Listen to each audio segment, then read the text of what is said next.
He's called the Skipping Sikh, and he's a 75-year-old Indian man with a turban, Oh, wow. and his daughter was showing him in the backyard just skipping, and he had a beautiful form. And I was like, wow, he's in his 70s, and he's doing this. So that kind of inspired me to try it out. So Mhm. I bought a jump rope, and then I realized that I couldn't jump. It was very, very hard. Um, but I kept at it. I didn't give up, and I watched YouTube videos, and over time I practiced and practiced, got better. And now I actually joined it's called the Jump Rope Vancouver meetup group. So it's all these other Yes. people that learn to jump, and everybody has the same story. They learned to do it during the pandemic. So they're about 2, 3 years into learning to jump rope. So I'm talking to Harriet Obinyan. She's the founder of Human. It's a new smart fitness brand, and their first product was the Human Smart Jump Rope. As I mentioned, I just learned to jump rope over the past 2 years, and as luck would have it, I had an opportunity to review this rope for Best Buy Canada. Unlike other smart jump ropes that I've used before, I was a full ninja with these ropes. I was able to do all the typical moves I can do with the standard rope, except this one is smart, so all of that data is being tracked inside an app.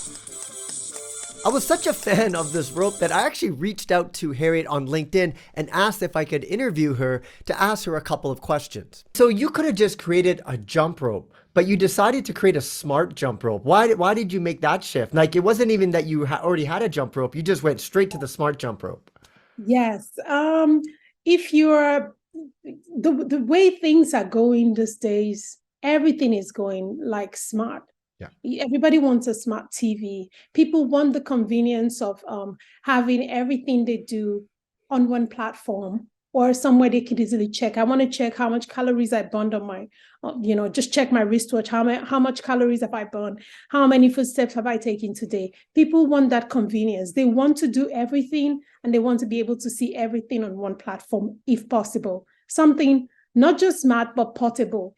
So the whole idea behind Yumin was um, for as much as possible for the items to be portable and smart, or at least one of both.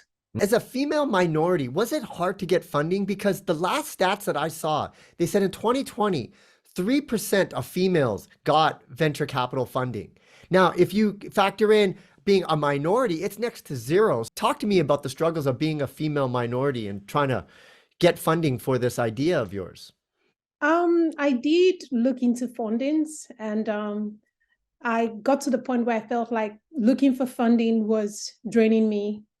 So I kind of just pulled out. That was when we were talking, in the beginning. That was why I went into the US. I kind of pulled out my reserves, all of my reserves, and I self-funded because it was taking too much from me.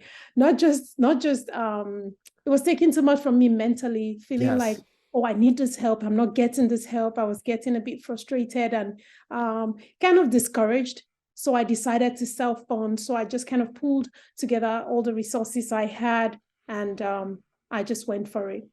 What was the hardest part? What's the biggest struggle of putting this company together and coming out with your first product, a smart jump rope? I would say the hardest part for me, I think for every entrepreneur is quite different. For me is marketing. I'm so confident in the products that I have created and curated, but North America is a new experience for me. So I struggled so much to let people see and handle the product. I sent out free samples. I just want you to feel the jump rope. Hmm. I just want you to see how it works. So I had a very hard time getting people to relate to the product. I had a hard time to find market for the product, to find the right way to market the product even online, because it's really expensive to create marketing videos, Yes. lifestyle photos. These are really, really expensive, especially if you're bootstrapping. It's really hard. So pretty much my first experience with Best Buy, that was what I was hopeful to achieve. And gradually we're getting there. Well, let's talk about that because you were a part of Best Buy's mentorship and accelerator program, and you're the Correct. first recipient of that. How did you Yeah. hear about this program? I didn't even know about it. So, like, how did you hear about it? What was it like finding out that you were selected? And then what was that experience like working with Best Buy to get this product out to market? I would say it's been an amazing experience and a good relationship working with Best Buy. They've been very helpful. They are very hands-on on, picking whatever ideas I have and trying to see how they could fit it into their programs. How I heard about it, I saw it online. When you're an entrepreneur and you're bootstrapping, I think it might be hard, but it's the best thing that can happen to you. I was listening to someone speak some time back, and the person said one of the biggest problems entrepreneurs have is that they have access to too much money. When you don't have access to a lot of money, your brain begins to work over time. Yes. So You're very creative too with that. Yes. I had my ears on the ground 24/7. I was looking for every single opportunity. I don't play with opportunities. I believe opportunities are all you need as a brand or as a person to take you to the next level. And whenever I get an opportunity, I make the best of it. So once I saw the Best Buy Canada was having that mentorship and accelerator program, I was like, this is my opportunity to get in Canada market. This is my opportunity to get people to see what I'm doing. I just need somebody who's in there to feel the product. And I shipped, once they contacted me, I shipped to them the samples and everything. And I knew that the moment they saw what I had to offer, I was almost sure I was going to get a deal, but you just wait and say, I hope they love it. I hope they love it. And they did love it. So So that's how you had the product already done.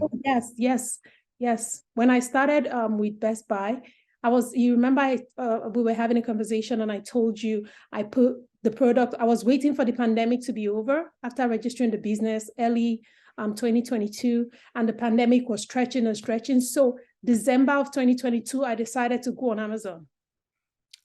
I think I made the decision earlier, but of course I came live on Amazon. So I had, everything set up on Amazon, trademarked everything. So I was right there on Amazon. So from Amazon, I still kept looking for opportunities to, get some more visibility. And then I saw the Best Buy opportunity. So I went for it. It's such a remarkable story to hear Harriet talk about founding Human. As a female minority, no VCs gave her any attention, so she self-funded it and got this product to market even before she applied and got accepted into that Best Buy mentorship and accelerator program.